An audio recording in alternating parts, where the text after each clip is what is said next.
Mga kapuso, nagbabalik po tayo dito sa lungsod ng Taguig kung saan nagsimula na ang last day ng voter registration para sa barangay at SK election. Sabi natin kanina, 8 a.m. pang simula pero bago po mag-alas 7, sinimula na ang interview. Ito yung step 1 dito sa mga aplikanteng nakapila na mula pa kaninang bago mag-alas 6 ng umaga. May mga nakapila na po. Sa ngayon, nagsisimula na. Yung iba, nasa step 3 na. Yan, nasa step 3 na. So maaga silang matatapos.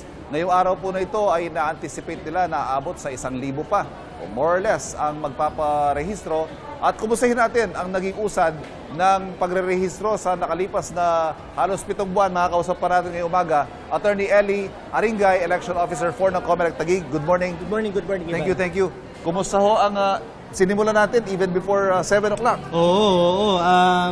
Considering na 6 steps naman tayo rito sa registration, and I think we could already start yung ating mga initial steps. Attorney, turnout, kumusta? Mataas ang turnout natin ngayon.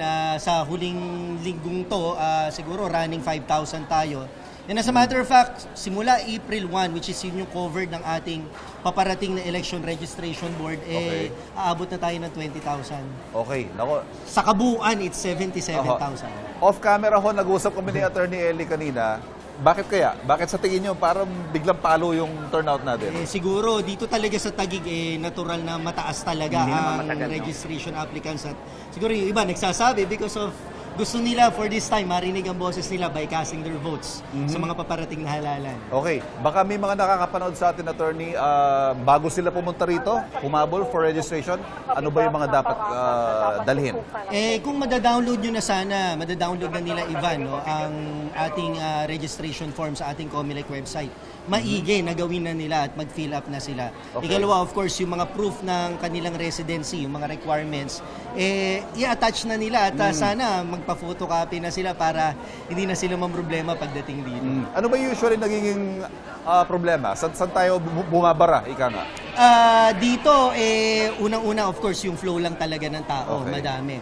Meron din mga pumupunta rito na walang dalang proof of residency, walang dalang ng mga requirements. So wala kaming magagawa kundi to ask them to get the requirements first bago sila pumunta rito. Of course, ang registration ho natin, kailangan may basihan. Siyempre, na kayo residente, na kayo nasa tamang edad, etc. Syempre, Ivan, because parte ng ating proseso is yung tinatawag na approval ng kanilang aplikasyon. So, hindi porkit nakapagparehistro sila ngayon, approve na yan. Dadaan muna yan sa tinatawag nating ERB approval or disapproval ng kanilang application. So, ang proseso ang ginagawa natin ngayon, new registrations, reactivation, ano-ano pa? Transfer, meron tayo dito. Correction, meron tayo dito. So, yun ang ating mga, for both SK at regular yan. So, linawin lang natin, Attorney, this is for BSKE, pero yung mga susunod na election, kailangan pa nila mag-register ulit? Hindi na. This is for BSKE primarily this cycle. Yes. But if you are registered at approved ng iyong registration, sa mga susunod na halalan, makakaboto ka na. Yan. Basta, as long as you continue to exercise your right to vote. Attorney, siguro perhaps as a final word, bakit ho mahalaga na kayo ay magrehistro para makaboto? Sapagkat ito lamang ang avenue kung saan maririnig ang inyong boses sa demokratikong paraan.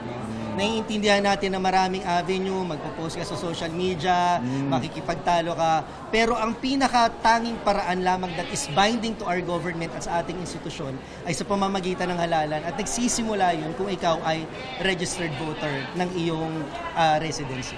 Very well said, Attorney. Thank you very much. Ivan. Good luck po today. Salamat. Good luck today. Thank you. Nakausap po natin, Attorney Ellie Aringay ng COMELEC Taguig.